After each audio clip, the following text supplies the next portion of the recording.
우리의 몸과 마음을 가다듬고 다 같이 일어서서 2026년 7월 19일 주일 예배를 하나님께 드리겠습니다.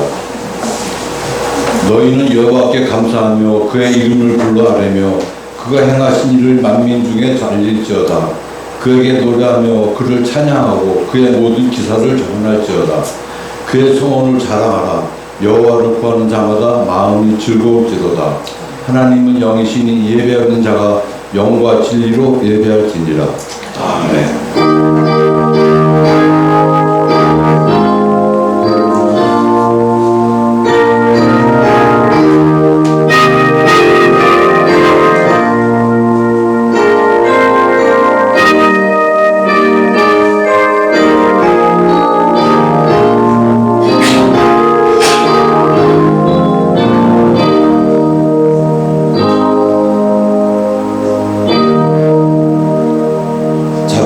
자에게는 자비하심을, 마음이 깨끗한 자에게는 깨끗하심을 보이시는 하나님 아버지, 주님이 구별하신 거룩한 주일 아침에 깨끗하고 정결한 마음으로 준비하고 예배의 자리로 나왔습니다. 겸손하게 하나님의 자리를 구하는 성도들에게 충만한 은혜를 내려주시고 세상이 흔들고 어렵고 힘든 일이 닥치더라도 동요되지 아니하고 굳게 서서 믿음 안에서 살아가게 도와주시옵소서. 우리의 마음과 귀를 열어 하나님의 말씀을 바르게 듣게 하시고 듣고 깨닫는 마음으로 세상을 이기는 믿음으로 살아가는 모두가 되게 도와주시옵소서. 우리의 마음과 뜻을 다하여 예배를 드리오니 기뻐 받아 주시옵소서. 예수 그리스도의 이름으로 기원하옵나이다. 아멘. 찬송가 40장으로 하나님을 찬양하겠습니다.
나는 전능하신 아버지 하나님 천지의 창조주를 믿습니다. 나는 그의 일하신 아들 우리 주 예수 그리스도를 믿습니다. 그는 성령을 잉태 되어 동정녀 마리에게서 나시고 본디오 빌라도에게 고난을 받아 십자가에 못 박혀 죽으시고 장사님이 사람의 죽은 자 가운데서 다시 살아나셨으며 하늘에 오르시어 전능하신 아버지 하나님 우편하는 자가 계시다가 거기로부터 살아있는 아버지 자를 심판하러 오십니다. 나는 성령을 믿으며 거룩한 공회와 성도의 교제와 죄를 용서하는 것과 몸의 부활과 영생을 믿습니다. 오늘 교독하신 말씀은 시편 139편 1절에서 10절의 말씀입니다. 같이 교독하시겠습니다. 여호와여 주께서 나를 살펴보셨으므로 나를 아시나이다.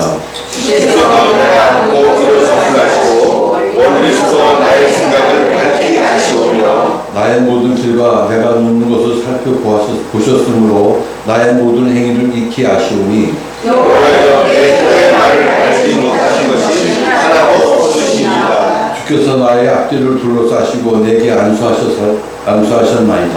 이 지식이 내게 너무 기이하니 높아서 내가 감히 미치지 못하나이다. 내가 주의 영을 떠나 어디로 가며 주의 앞에서 어디로 피하리이까. 내가 하늘에 올라갈지라도 거기 계시며 서로의 내 다리를 펼치라도 거기 계십니다.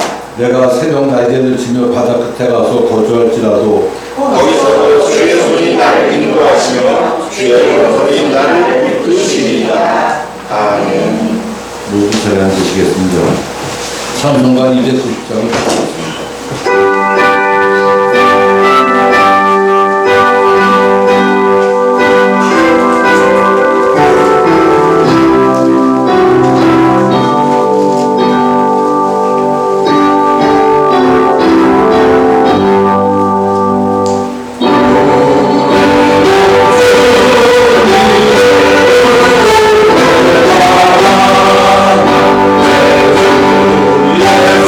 내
사랑의 주님, 오늘도 예배드릴 수 있도록 인도하시니 감사드립니다. 주님, 지난 한 주도 연약하게 살았고 기도해야 할 순간에도 걱정과 염려로 낙심했음을 고백하오니 용서하여 주옵소서. 그럼에도 언제나 우리의 삶을 지켜주시고 인도해 주시니 감사합니다. 무더운 여름 날씨와 장마로 인해 몸과 마음이 지쳐 있습니다. 우리 모두의 건강 지켜 주옵소서. 주님, 어렵고 힘든 성도님들 이때 더욱 기도하게 하시고 말씀으로 새 힘을 얻어 승리하는 삶 되게 하옵소서. 우리의 형편을 잘 하시는 주님, 어렵고 힘든 상황이지만 우리 교회를 지켜주시고 우리 교회를 통해 잃어버린 영혼들이 주님과 동행하며 어두운 세상에 빛이 되고 축복의 통로가 되게 하옵소서. 오늘 말씀을 전하시는 목사님, 성령 충만케 하셔서 선포되는 말씀이 우리의 삶의 지표가 되고 힘든 세상에서 용기를 얻고 주님만 의지하는 삶 되게 하옵소서. 성가대의 은혜로운 찬양을 기뻐 받으시고 교회를 위해 봉사하는 모든 손길에도 함께하여 주옵소서. 늘 살아계셔서 우리의 앞길을 인도하시고 동행하시는 예수님 이름으로 기도합니다. 아멘.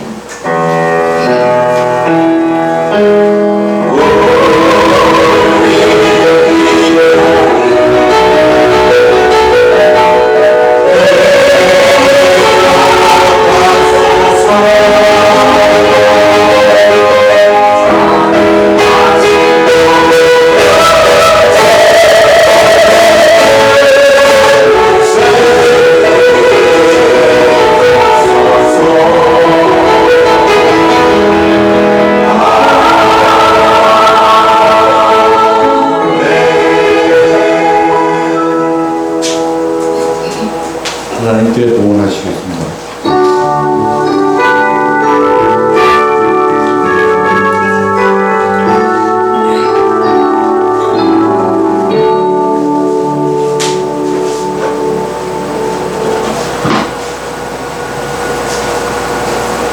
기도드리겠습니다. 우리의 모든 것을 지켜보고 돌봐주시는 하나님 아버지, 비록 부족하지만 그것을 탓하지 않으시고 언제나 사랑으로 하나님의 사랑으로 자라가게 하여 주셔서 감사합니다. 필요한 것을 채워주며 모든 것이 하나님의 은혜인 줄 알아가게 인도해 주시옵소서. 이 땅에서 하나님의 사랑으로 살아가고 필요한 것을 주심에 알고 그 은혜에 감사하며 11조와 감사의 힘을 드리오니 기뻐 받아주시고 드린 손길에 복을 더하여서 넘치게 하신 것을 흘려보내는 복을 입으며 살게 하여 주시옵소서. 예수님의 이름으로 기도드리옵나이다. 아멘.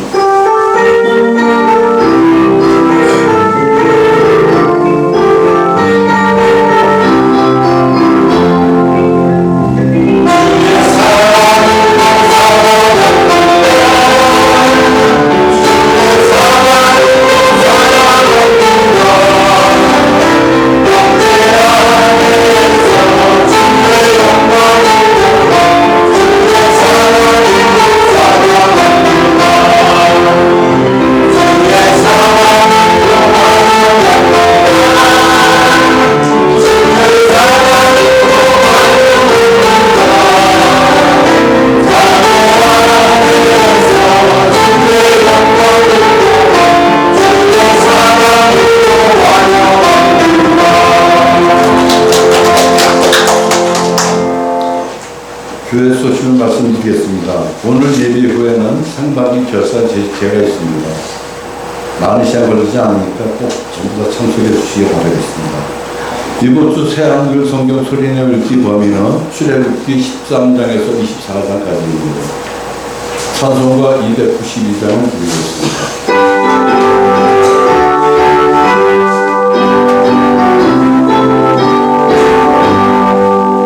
주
주시는 말씀은 창세기 37장 1절에서 11절 말씀입니다.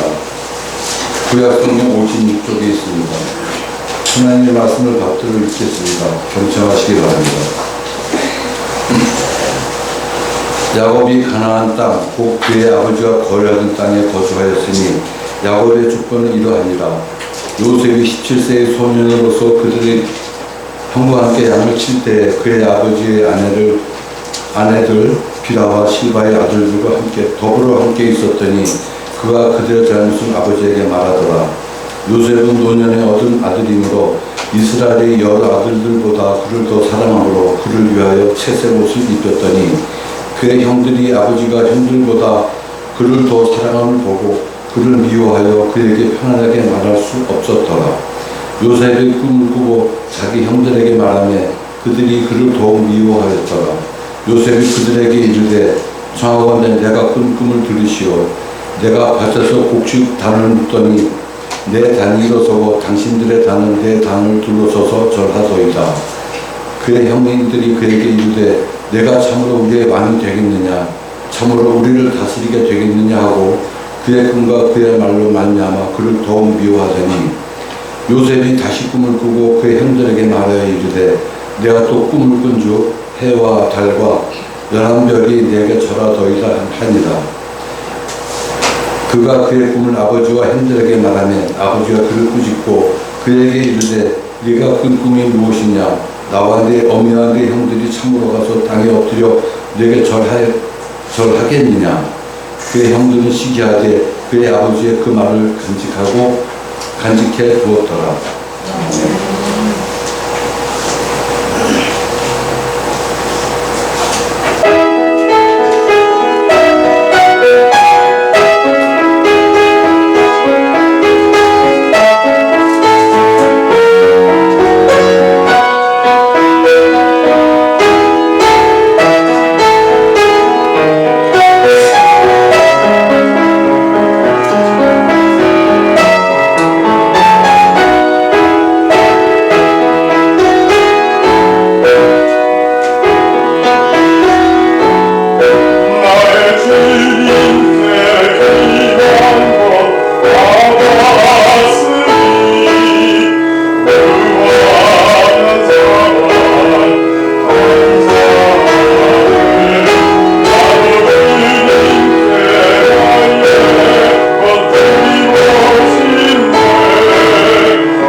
이제 야곱의 이야기가 그 중심이 아들들의 이야기로 옮겨갑니다. 그렇다고 야곱 이야기가 끝난 것이 아니라 야곱의 이야기가 끝나면서 창세기도 끝이 나기 때문에 사실은 야곱 이야기가 이어지고 있는 것입니다. 믿음 조상 아브라함과 이삭과 야곱의 생을 통해서 하나님께서 어떤 분이시고 하나님께서 어떻게 행하고 계신지를 보여주는데 그것을 좀 잘 보라는 것입니다. 야곱의 아들들 이야기를 하기 전에 에서의 족보가 36장에 간단하게 소개되는데 그 이름 중에는 오랫동안 이스라엘을 괴롭히는 이름 아말렉도 볼 수가 있는데 하나님께서 에서를 언약의 자손으로 선택하지는 않으셨지만 아브라함과 이삭의 후손이기 때문에 일반 은총을 풍성하게 베풀어서 당대뿐만 아니라 그 후손들도 세상 복을 누리고 살았다는 것을 보게 해주십니다. 하지만 복의 근원이 되는 아브라함의 육신의 후손이기는 하지만 하나님 그냥 그대로 놓아두시고 그냥 일반 은총으로 육신의 복만 주시니 하나님 은혜는 자기들 스스로는 아무것도 깨닫지를 못하고 언약의 복에서는 점점 더 멀어지고 결국 그들은 이 세상을 따르는 나라와 사람들이 되어서 하나님을 대적하는 편에 서게 됩니다. 믿음도 결국 하나님께서 선물로 주셔야 한다는 것을 여기서 알 수가 있습니다. 6절에 보면 에서가 모은 소유가 풍부해서 자기 가족들과 재산을 가지고 세일로 옮겼다고 하는데 야곱을 만나기 전 이미 아버지를 떠나서 세일로 자기가 살 곳을 옮겼고 그곳에서 야곱이 돌아온다는 이야기를 듣고서 마중을 나왔었습니다. 아버지 이삭과 함께 살았을 때도 이미 넘치는 재물을 얻었다는 것을 보여줍니다. 그래서 에서가 장자의 축복, 아버지의 축복을 빼앗겼기 때문에 그가 그때부터 힘들게 산 것이 아니라 하나님이 그것과는 아무 상관없이 복 주고자 하면 얼마든지 복 주시기 때문에 사실 그런데 우리가 매일 필요가 없다는 것을 알 수가 있습니다. 그리고 20절부터 보면 그 땅에 주는 호리 족속 세일의 자손이라고 하여서 에서의 후손들이 그 땅에 살던 사람들까지 다 흡수하게 되는데 육신적으로는 그렇게 해서 세력을 키우지만 영적으로는 하나님으로부터 점점 더 멀리 나가서 결국 가나안 땅에 사는 한 종족과 다를 바 없이 일반 이방 우상을 섬기는 족속이 되어 버린다고 알려주십니다. 그리고 하나님께서 이스라엘의 왕을 허락하기 전에 이미 그들에게는 왕 제도가 있었다고 합니다. 그만치 그들은 번성했다는 것입니다. 그랬었지만 예수님이 이 땅에 오시기 전 마지막 시기인 이 신구약 중간 시기인 마카비아 왕조 때 유다가 에돔을 쳐서 병합하고 강제로 모두 다 할례를 행하고 유대인처럼 만들어버립니다. 그래서 에돔은 하나님 말씀하신 대로 이 땅에서 완전히 사라져버렸고 또한 자연스럽게 유대인으로 흡수가 되어버렸습니다. 그래서 지금 유대인이라고 불리는 사람 중에는 에돔 족속이었던 사람도 있는데 억지로 이름이나 성으로 분별을 해보고자 하는 사람도 있기는 하지만 메시아를 인정하지 않는 유대인 속에 함께 있기 때문에 우리는 굳이 그들을 분별해낼 필요가 없습니다.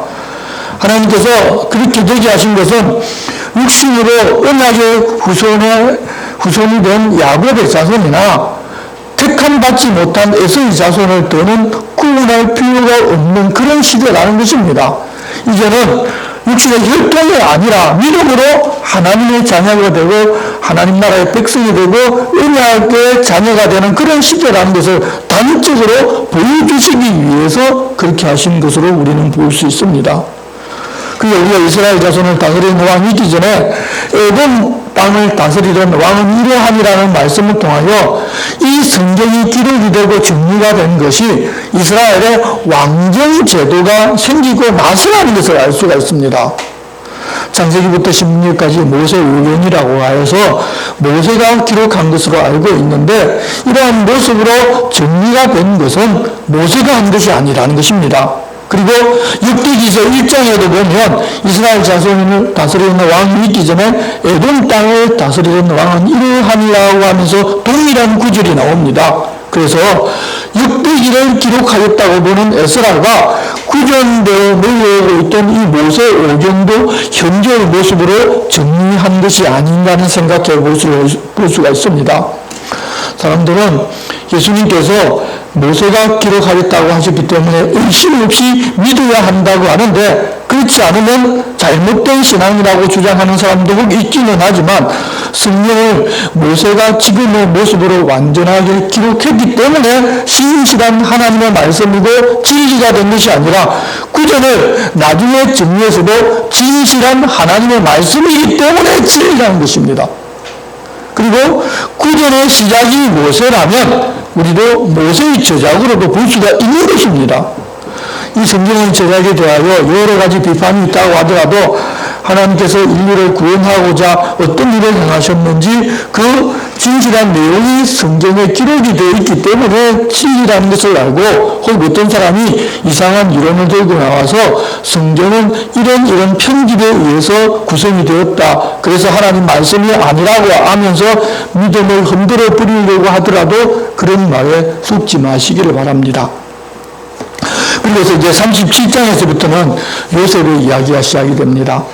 요셉은 법적으로 야곱의 계성자, 즉 장자인 명분을 부여받은 사람인데, 이 장자인 르우벤이 스모와 간통해서 그 자격을 잃어버린 후 그들이 모두 이집트로 들어가서 400년 동안을 그 속에서 살면서 민족을 이루게 되는데, 그 과정에서 장자의 명분이 요셉에게로 넘어가는 과정을 설명합니다. 야곱이 바단 아람에서 돌아와 세겜과 베델에 살다가 이동하여 베들레헴 에브라다에 살았을 때로 추정합니다. 그때 요셉의 나이가 17살이었는데 어머니와 같은 레아의 아들들은 형제들의 숫자가 많다 보니 서로 자기들끼리 놀았고, 요셉은 빌하와 실바의 아들들과 주로 어울렸는데 형들이 잘못하는 것을 보면 다 아버지께 고자질해서 형들에게 미움받게 됩니다. 게다가 아버지 야곱은 특별히 더 사랑하던 라헬이 낳은 아들인데 엄마까지도 잃어버렸으니 더 처근하게 여겨서 요셉에게 특별한 사랑과 정성을 쏟아 부었는데, 다른 아들에게는 그 당시에 전혀 해주지 않았던 채색 옷을 지어 입힐 정도로 편애가 아주 심했습니다. 아버지가 그러는 것을 다른 아들들 모를 리가 없습니다. 눈에 다 들어옵니다. 그래서 요셉을 시기하고 미워하여 요셉을 향하여 좋은 말을 하지를 않았습니다. 요셉도 그것을 느끼기 때문에 조그만 잘못이라도 보이면 형들의 잘못한 것을 다 아버지에게 아마 고자질했을 것입니다. 하지만 우리가 보면 그런 갈등조차도 하나님께서 선한 일을 위하여 사용하십니다. 요셉을 먼저 이집트로 보내어 야곱의 전 가족이 이집트로 들어가서 보호받으면서 큰 무리, 민족이 되게 하는 일로 사용하신 것입니다. 여러분, 그래서 하나님의 선택 속에 있으면 그것 자체가 복입니다. 그렇게 살아가던 중 하루는 요셉이 꿈을 꾸고서 형들에게 이렇게 이야기를 합니다. 우리가 밭에서 곡식단을 묶더니 내 단은 일어서고 당신들의 단은 내 단을 둘러싸서 절하더이다. 이 이야기는 곧 장자의 명분을 요셉이 가지게 되고 형들이 요셉을 섬기고 절을 한다는 그런 말입니다. 형들은 이 이야기로 요셉을 더 미워합니다. 그리고 요셉이 유사한 꿈을 한 번 더 꿉니다. 내가 또 꿈을 꾼적 해와 달과 11별이 내게 절하더이다. 그런데 이 꿈 이야기를 할 때는 아버지도 함께 있어서 이야기를 들었습니다. 그때 아버지 야곱은 내가 꿈 꿈이 무엇이냐? 아니, 나와 내 어머니와 내 형들이 가서 땅에 엎드려 내게 절한다는 이야기가 아니냐며 꾸짖습니다. 형들은 그 이야기를 듣고서 시기하였지만, 그런데 아버지는 그럼에도 마음에 간직해서 둡니다. 여러분, 이렇게 유사한 꿈을 연속적으로 꾼다면 꿈으로 무엇을 알려주고자 그러실 수도 있습니다. 우리도 그런 때는 조심해서 하나님께서 무엇을 말씀하시고 무엇을 알려주고 싶어 하시는지 좀 생각을 해야 합니다. 그렇다고 그때 당시 바로 그 내용을 다 안 것이 아니라 그런 일이 있고 난 후에 비로소 알게 되니까 좀 마음에 두고는 살아야 할 것이고, 하나님께서 왜 이렇게 꿈으로 알려주시는가를 늘 생각하고 있어야 할 것입니다. 그래서 여기서 우리가 보면 해와 달과 11별, 그리고 요셉 자신인 별 하나 해서 모두 12별이 나오는데, 계시록을 보게 되면 해를 입은 한 여자가 있는데 그 발 아래에는 달이 있고 그 머리에는 12별의 면류관을 썼더라는 이야기와 연결이 됩니다. 일반적으로 나라는 여성 명사를 사용하는데 이 여인이 보여주는 것이 바로 이스라엘이라는 나라라는 것입니다.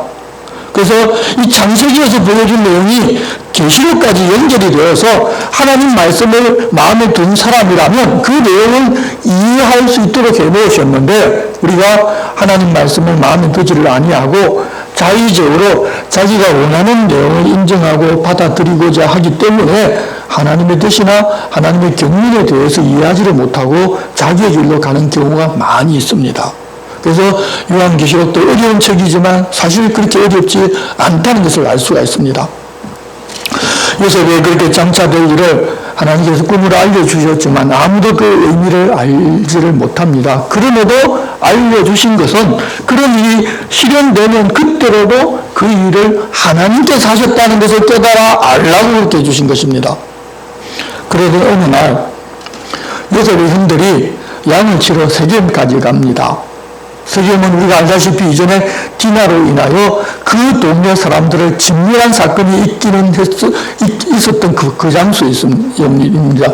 그런데 그랬기는 했지만 풀이 많이 있고 자기들도 오랫동안 살아서 아마 지형이 익숙하기 때문에 양을 먹일 풀이 많아서 그것을 쫓아서 그것까지 간 것 같습니다. 아마도 그 사건 이후 사람들이 그렇게 많이 살지를 않았기 때문에 풀이 더 눅눅했을 것입니다. 그렇게 그들이 세겜에서 양떼를 치고 있을 때 아버지 이스라엘이 요셉에게 심부름을 시킵니다. 그래서 요셉은 그렇게 하겠다고 합니다. 이스라엘은 요셉에게 내 형들과 양떼가 잘 있는지 보고 돌아와서 그 상황을 자기에게 이야기를 해달라고 합니다. 아버지 이스라엘이 왜 요셉을 형들이 잘 있는지 양떼가 잘 있는지 보고 오라고 심부름을 보냈는지 이제 우리는 이해할 수가 있습니다. 세겜에서 남자들을 다 죽이는 그런 일들을 벌였기 때문에 혹시 적대적인 사람들이 아들들을 알아보고서 복수를 한다면서 어떤 일이 일어날 수 있겠다고 싶어서 걱정을 한 것입니다. 요셉을 편애하는 것만 같았지만 사실은 나머지 아들들도 걱정하고 있는 아버지인 것은 틀림이 없습니다. 요셉이 헤브론 골짜기를 출발해서 세겜으로 갑니다. 그곳까지 찾아가기는 갔는데 요셉은 형들과 양떼를 찾지를 못합니다. 보이지 아니하자 이것저것 주변을 부지런히 다니면서 형들과 양떼를 찾았을 것입니다. 그런데도 그 어디에도 없어집니다. 이제 어디를 가봐야 할지 망연자실해버렸습니다. 다른 목동들처럼 단색의 옷을 입은 것이 아니라 채색 옷을 입은 아주 어린 티를 다 벗지 못한 청년이 누구를 찾다가 찾지 못하고 방황하는 것을 어떤 사람들이 보았습니다. 그들 보기에 좀 상황이 많이 이상한 것입니다. 그래서 그들이 다가가서 내가 무엇을 찾느냐고 물어봅니다. 요셉은 자기 형들을 찾는다면서 그들과 양떼가 가진 특징을 알려주면서 혹 보았다면 그들이 양치는 곳을 자기에게 알려달라고 합니다. 그렇게 말하자 그 사람들은 도단으로 간다는 사람들이 요셉이 찾는 사람이라는 것을 파악합니다. 그래서 여기를 이미 떠나갔는데 그들이 하는 말을 내가 들으니까 도단으로 가자 하더라고 합니다. 요셉은 그들이 말하는 것을 듣고서 도단으로 뒤따라갑니다. 도단은 그들이 거주하는 곳에서부터 무려 100km 정도 떨어진 곳입니다. 그래서 그곳까지 간 것입니다. 그들이 도단에서 양을 치고 있는데 멀리서 요셉이 오는 것이 보였습니다. 채색 옷을 입었기 때문에 눈에 바로 띄었습니다. 그러자 그들 입에서 곧바로 그를 죽이자는 말이 나오기 시작합니다. 19절입니다. 서로 이르되 꿈꾸는 자가 오는도다. 자 그를 죽여 한 구덩이에 던지고 우리가 말하기를 악한 짐승이 그를 잡아 먹었다 하자 그의 꿀이 어떻게 되는지를 우리가 볼 것이니라 하는지라. 여러분 멀리서 오는데 보자마자 죽이고자 말했다는 것은 그를 향한 위험이 크게 달해 있었다는 것입니다. 아마도 자기들과 멀리 양을 치러 보내고서 야곱은 품에 끼고 채색 옷을 입히고 집에서 노는 것부터 또 그리고 자기들의 허물을 다 고하고 꿈꿨다고 형들과 아버지가 자기 옆들에 절한다는 이야기를 무려 2번이나 한 등 여러 가지 불만을 이야기하면서 악감정이 고조되었을 때 딱 나타난 것 같습니다. 우리가 사람이 노하는 것은 곧 살인이어서 심판을 받는다고 예수님께서 교훈하셨는데, 여러분 분노하게 되면 이렇게 그 충동으로 살인으로까지 나타나는 것을 봅니다. 더구나 하나님께서 꿈꾸게 해주셨는데 그 꿈이 어떻게 되나 보자고 할 정도로 이들은 지금 그 분노로 인하여 마음이 아주 완전히 빠져 있었습니다. 형제 중 하나만 그러자고 했다면 다른 형제들이 그래서는 안 된다고 아마 말했을 것인데, 서로 그렇게 말하니까 이제는 바른 판단을 할 틈이 없습니다.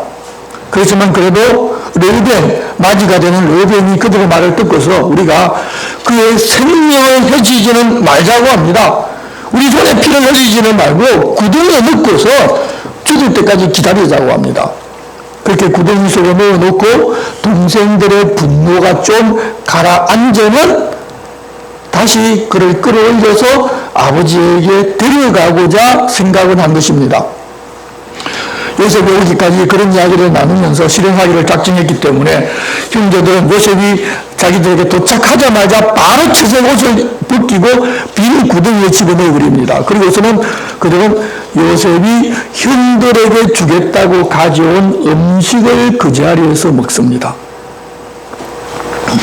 음식을 가져온 동생을 구덩이에 가두어 죽게 만들겠다면서 그가 가져온 음식을 태연하게 먹었다는 것은 아브라함이 하나님이고 이삭이 하나님이고 자기 아버지의 하나님 다 소용없고 아무런 죄책감조차도 느끼지 않고 그냥 자기 감정과 분노가 앞서서 자기가 주인되고 최고인 사람들이 있다는 것을 보게 합니다. 분노 앞에서는 신앙도 소용없고 육적인 삶을 살고 있는 세상 사람들과 똑같이 행합니다.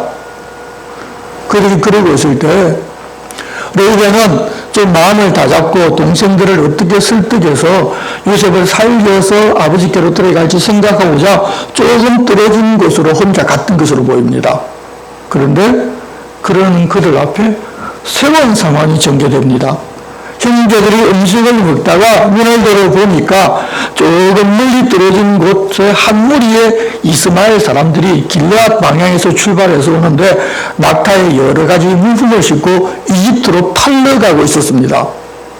유다에게 어떤 생각이 푸득 떠오릅니다. 그래서 자기 형제들에게 이렇게 이야기합니다. 26절입니다.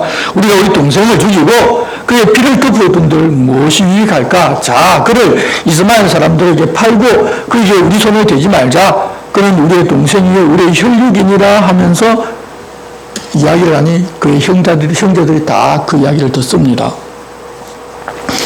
유다는 형제들 즉기심을 조금 누그러뜨리면서 동생을 죽이는 악도 행하지 않은 방법을 생각해낸 것입니다. 르벤이 없을 때는 이 유다가 형제들을 죽였던 것 같은데 그런 유다가 그렇게 말하자 다들 동의합니다. 그랬는데 그런 이스마엘 사람들이 가까이 와서 바로 앞에 나타납니다. 형들은 얼른 구덩이로 달려가서 요셉을 구덩이에서 끌어올리고 은 20에 그를 팔아버렸습니다. 유다의 계획대로 요셉을 팔았는데 나이가 17살밖에 되지 않았기 때문에 죗값을 받지를 못하고 은 20의 동생을 팔았는데 나중에 은 30에 예수님을 판 사람도 가룟 유다인 것을 통해서 벌써 유다 같은 유다가 복선이 깔리기 시작합니다. 성경은 요셉이 구덩이에서 끌어올려져 팔리는 그 모든 과정에서 어떤 말도 했는지 전혀 언급하지를 않습니다. 우리 같으면 울고 불고 형들 그러지 말라 달라고 애글복걸하기 때문에 미디안 상인들도 형들이 동생을 노예로 판다는 사실을 알고서 자기들도 양심의 가책이 생겨서 우리는 그러지 못하겠노라고 말할 수도 있는데 요셉은 그냥 묵묵히 따랐던 것 같습니다. 그런데도 그들의 분노가 가라앉을 것도 아닌 것을 그는 안 것입니다. 결국 이렇게 행함으로써 형제들뿐만 아니라 아버지와 다른 어머니 그리고 동생도 살립니다. 이런 모습에서 요셉을 예수님의 예표로 보기도 합니다. 그렇게 요셉이 팔리고 미디안 상인들이 요셉을 데리고 떠나고 나서 르우벤이 돌아와 바로 구덩이로 가보았는데 요셉이 없었습니다. 깜짝 놀라고 당황하면서 자기 옷을 찢었습니다. 그리고서 동생들에게로 되돌아와서 이르되 아이고 아프다 나는 어디로 갈까 하며 통곡합니다. 르우벤은 요셉을 살리고자 했는데 요셉을 먼저 이집트로 보내어서 야곱 가족을 살리고 거대한 민족을 성장시키고자 하는 하나님의 승리 앞에서는 사람의 생각이나 계획이 다 소용없었습니다. 우리 하나님은 자신의 계획을 이렇게도 이루십니다. 그래서 믿는 우리는 우리가 잘 믿으면 우리가 생각하는 대로 성공이나 유익하게 되는 방법으로 하나님의 뜻이 나타나리라고 생각하지는 말고 모든 것이 합력하여 선을 이루시는 하나님이시기 때문에 어떤 어렵고 힘든 일, 말도 되지 않는 그런 상황이 오더라도 하나님만 믿고 주어진 상황과 처지에서 하나님과 함께 살아가는 것이 중요하다는 것을 배우고 알아야 합니다. 요셉은 이집트에 끌려가서도 그렇게 살았습니다. 그랬더니 하나님 그를 돌보시는 것을 앞으로 우리가 계속 보게 될 것입니다. 이런 상황조차도 선이 되게 하셨는데 여러분 하나님과 함께 살고자 하면 우리 하나님은 그 모든 일을 통해서 선을 이루어 가시는 것은 너무도 당연합니다.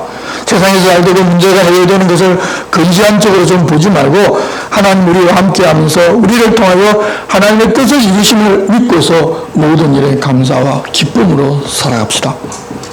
이제 그들은 아버지를 속일 준비를 합니다. 르우벤도 다른 방법이 없었기 때문에 그들의 생각에 동참합니다. 그들은 요셉이 입었던 제색 옷을 가져다가 숫 염소를 죽여 옷을 그 피에 적십니다. 그리고 길가에서 죽은 것처럼 말하자고 합니다. 그러면 자기들도 어떤 상황인지를 전혀 모르는 것처럼 되어서 아무 말 하지를 않아도 되고 아버지가 생각하고 싶은 대로 생각하게 만들어서 자기들은 아버지에게 어떤 거짓말도 안 한 것 되는 그런 악한 일을 생각해낸 것입니다. 형과 아버지를 속였던 야곱, 이제는 자기가 아버지가 되어서 아들들에게 완전히 속아 넘어갑니다. 그들은 요셉의 피가 젖은 요셉의 채색 옷을 종을 시켜서 아버지에게로 먼저 보냅니다. 그리고 뒤따라와서 우리가 이것을 발견하였는데 아버지의 아들의 옷인지 보라고 합니다. 자신들은 요셉의 일과 조금 더 관련 없이 보이게끔 합니다. 여러분 머리가 좋아도 이런 쪽으로 돌아가면 답이 없습니다. 그런데 동생의 옷이 아닌지 보라고 하는 것이 아니라 채색 옷이니까 아버지의 아들 옷이 아닌지 보라고 합니다. 그동안 자기들은 아들 취급을 안 하고 요셉만 아들 취급했으니 여전히 요셉과 아버지에 대한 악감정이 그대로 있었다는 것입니다. 야곱은 자기가 만져 입힌 옷이기 때문에 요셉의 옷을 바로 알아보면서 피에 젖어있기 때문에 당연히 죽은 것으로 생각합니다. 33절입니다. 아버지가 그것을 알아보고 이르되 내 아들의 옷이라 악한 짐승이 그를 잡아먹었도다. 요셉이 분명히 찢겼도다 하고 자기 옷을 찢고 굵은 배로 허리를 묶고 오래도록 그의 아들을 위하여 애통하니 그의 모든 자녀가 위로하되 그가 그 위로를 받지 아니하여 이르되 내가 슬퍼하며 서울로 내려가 아들에게로 가리라 하고 그의 아버지가 그를 위하여 울었더라. 야곱은 아주 오랫동안 요셉이 죽었다고 생각하고 그의 죽음을 슬퍼합니다. 자기도 요셉을 따라 죽어야 한다면서 슬픔에서 벗어나지는 못합니다. 그러자 그의 자녀들이 그를 위로합니다. 그렇지만 이 위로 다 거짓 위로지 않습니까? 여러분 사람이 얼마나 위선적일 수 있는지 보여줍니다. 하나님을 믿는다는 가정에서도 말입니다. 한 병도 가지고 전부가 다 말입니다. 속이는 아버지에게 속이는 아들의 모습이 여호와 하나님을 믿는다고 하지만 믿음 없이 자기가 주인되어서 자기를 위하여 살아가는 이들의 삶이 얼마나 기이한지를 보여주고 있습니다. 그런지 요셉은 바로의 신하들이랑 친위들이랑 보디발의 집에 팔려갔습니다. 아버지 야곱이 요셉을 이런 슬픔에서 일어나지를 못하고 자기도 따라 죽겠다고 하면서 먹는 것도 제대로 먹지를 않고 딸들의 위로조차도 다 거절하자 요셉을 팔아버린 유다가 그 아버지의 모습을 보고서 견디지를 못해서 자기도 바로 가출해버립니다. 유다가 아들람 사람 히라와 가까이 하면서 지내다가 그곳에서 가난한 사람, 수아라고 하는 사람의 딸을 보고서 마음에 데려다가 결혼을 한 것도 아니고 그냥 데리고 삽니다. 그래서 첫 아들 애를 낳고 또 둘째 오난을 낳고 이어 셋째 셀라를 낳았는데 그때 그런 그십이라는 곳에 살고 있었습니다. 시간이 좀 더 흘러 유다가 장자를 위하여 가나안 여인 다말이라는 여인을 데리다가 결혼시킵니다. 그런데 엘이 여호와 보시기에 악을 행하여 죽여버리셨습니다. 성경은 그가 어떤 악을 행하였는지를 말하지 않지만 동생에게 악을 행한 유다가 자기 마음에 드는 가나안 여인과 동침하여 낳은 아들이었기 때문에 가나안 풍습을 따르면서 악을 행하였는데 하나님께서 유다에게 내가 그렇게 동생과 아버지에게 악을 행하고 슬픔을 보여주었으니 아들이 죽는 아픔을 너도 한번 겪어보라고 그렇게 하신 것 같습니다. 유다는 둘째인 오난에게 네 형제에게 들어가 죽은 형에 대한 아우된 봉부를 행하라고 하였는데 그는 그의 형의 이름으로 아이 낳는 것을 거부합니다. 형수를 통해 낳은 아들은 형의 이름을 이어가고 아버지 몫의 재산을 절반을 가져다 뿌리게 되니까 시간이 지나 가만히 있으면 모두가 다 자기 것이 되는데 그것을 그렇게 빼앗긴다고 생각하고 악을 행한 것입니다. 하나님은 오난도 죽여버리셨습니다. 그래서 유다는 다말 들어서 막내 셀라가 어른이 되면 내가 부를 테니까 수절하고 친정에 가 있으라고 합니다. 자기의 악함 때문에 하나님께서 껴쳐주려고 그런 일이 일어나고 있다고 생각하는 것이 아니라 며느리 다말이 남편을 잡아먹는 여인으로 이 모든 일을 원인으로 생각하고 그 원인을 다말에게 다 돌립니다. 그래서 셀라가 이미 장성하였어도 다말을 부르지를 않았습니다. 막내까지 죽을까 걱정한 것입니다. 얼마 뒤 유다의 아내 수아도 죽었습니다. 장례를 치른 후에 친구된 아둘람 사람 히라와 함께 딥나로 가서 자기의 양털을 깎는 사람에게로 갑니다. 그때 어떤 사람이 며느리 다말에게 내 시아버지가 양털을 깎으러 딥나에 왔다고 알려주자 다말은 이 과부의 옷을 벗고서 창기로 위장하고 딥나 길곁 에나임문에 앉아 있었습니다. 시아버지 유다를 유혹하고자 한 것입니다. 아내를 잃고 집을 떠나온 유다가 해방감에서 딱 바로 걸려듭니다. 유다가 나로 하여금 내게 들어가게 하라고 하자 다말은 무엇을 줄 것인지 물어봅니다. 유다는 염소 새끼를 주겠다고 하자 다말은 그것을 받을 때까지 담보물을 달라고 합니다. 무엇을 담보물로 잡고자 하느냐고 묻자 당신 도장과 손에 있는 지팡이로 하자고 해서 그것을 담보로 잡히고 다말에게 들어갔는데 다말이 임신합니다.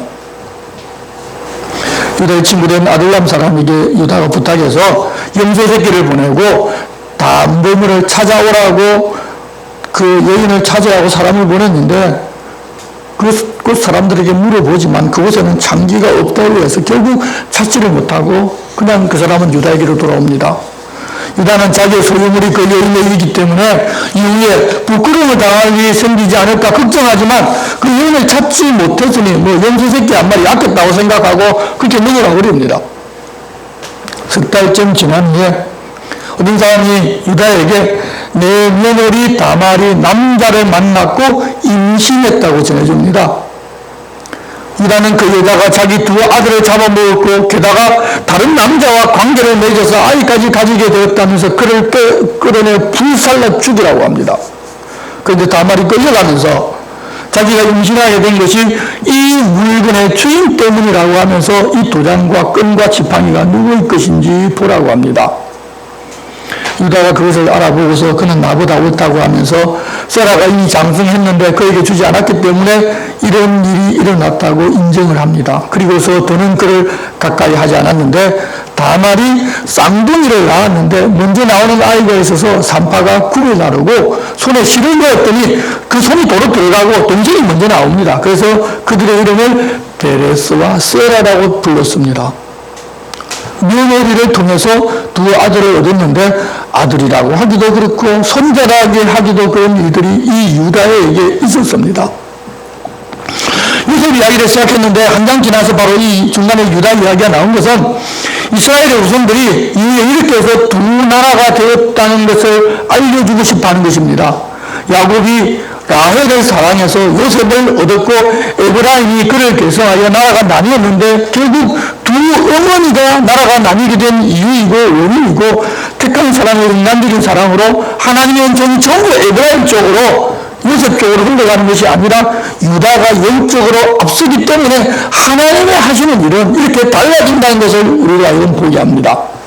그리고 야곱과 그의 아들들의 삶의 행동을 보면 사실 우리가 본받을 것이라고는 아무것도 없고 오히려 이방인보다 더 못한 모습을 지금 가지고 있는데 봅니다. 그런데 이런 사건들이 구원 역사에 대한 하나님의 승리의 본질이 무엇인지를 우리가 명확하게 볼 수 있게 해줍니다. 여러분, 우리 하나님의 구원은 사람에게 있는 어떤 어려운 것을 보고 택하여 구원하여 주신 것이 아니라 하나님께서 택하셨기 때문에 그것에 심각한 타락이 있는 좀 우습게 보이는 그런 집안인데도 하나님의 언약이 이어지고 그들이 하나님의 은총을 입는다는 것입니다. 우리는 내가 좀 신앙생활을 열심히 잘한다고 생각하면 은혜로 구원받았다는 이 사실을 잊어버리고 자기가 무엇을 했기 때문에 복을 받았고 내가 그렇게 좋은 믿음을 가지고 바르게 신앙생활을 했기 때문에 복을 받아야 한다고 생각하면서 하나님에게 그저 주신 은혜를 잊어버리고 행위로 다른 사람을 판단할 때가 많습니다. 여러분, 다시 우리가 생각해야 될 것은 우리가 지금 하나님을 알고 하나님을 믿게 된 것은 전적으로 하나님의 은혜입니다. 이 은혜를 알고 이제부터 그에 합당하게 하나님 살아달라고 우리에게 부탁하시는 것입니다. 그래서 우리가 이런 행동도 하고 신앙을 가지고 다른 사람도 섬기기도 하고 열심히 교회도 봉사도 하는 것입니다. 이후에 하나님께서는 이들을 통하여 민족이 된 백성들을 출애굽시켜 놓고서 내가 이집트와 광야에서 너희들이 해준 것을 너희들이 다 보았으니까 이제는 내가 거룩한 것처럼 너희도 거룩하게 살아달라고 부탁하셨습니다. 사실 우리도 야곱 가족과 같은 삶을 살았던 사람입니다. 우리나라에도 복음이 들어온 지 4, 5대 정도밖에 안 됐으니까 사실 우리 민족, 우리의 피 속에도 우상 숭배가 뿌리 박혀 있습니다. 그렇지만 하나님은 우리로 하여금 예수 그리스도를 믿고 그를 통하여 하나님을 알고 하나님 나라로 알게 해주셨습니다. 여러분, 그것이 은총이고 복입니다. 우리의 이런 행동을 보고 교만해지는 것이 아니라 하나님 구원의 은혜를 보는 사람들이 되어서 하나님 부탁하신 이 땅에서의 삶을 살아가는 모두가 됩시다. 주님, 우리가 그렇게 살기를 부탁하십니다. 우리가 종종 나를 보면 내가 의도에만 나, 열심히 해만 나, 하나님 앞에 정말 헌신을 다한 나를 보면 우리는 교만해질 수밖에 없습니다. 하지만 그것이 앞서 우리를 구원해 주신 그 하나님의 은혜를 보면 그 모든 것들을 다 내려놓을 수 있고 하나님 원하고 기뻐하시는 삶을 살아갈 수가 있습니다. 주님, 그렇게 살자고 오늘 우리에게 말씀하십니다. 기도하겠습니다. 하나님 아버지, 야곱이 이루어놓은 가정의 요셉과 유다 일을 통하여 어떤 일이 있었고 그들은 어떻게 하는 사람들인지를 보았습니다. 그런데도 하나님께서는 그 가정을 통해서 언약을 지켜나가고 그들을 언약의 후계자로 만들어 가시는 것을 저희들 또한 함께 보기를 원합니다. 우리가 우리의 이런 모습을 보고 다른 사람들과는 다르다는 것을 자랑하는 것이 아니라 우리 역시 그런 사람에 불과한데 하나님의 은혜로 우리를 불러 자녀가 되고 영생을 주셨다는 사실을 알고 그 은혜에 감격하여 하나님의 뜻대로 살아가고자 몸부림치는 모두가 되게 도와주시옵소서. 예수님의 이름으로 기도드리옵나이다. 아멘. 모두 일어서셔서 찬송가 53장을 드리겠습니다.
택하심을 보고 구원하고 영생을 주신 것이 아니라 하나님의 택하심의 은총 때문에 하나님의 자녀가 되고 영생을 얻게 되었음을 알고 하나님의 기쁘심이 되고 주신 사명대로 살고자 여기 모인 주님의 거룩한 자녀들 위해 우리 주 예수 그리스도의 은혜와 하나님 아버지의 사랑과 성령님의 감동 감화와 교통하심이 이제부터 영원토록 함께 하시기를 간절히 축원하옵나이다. 아멘.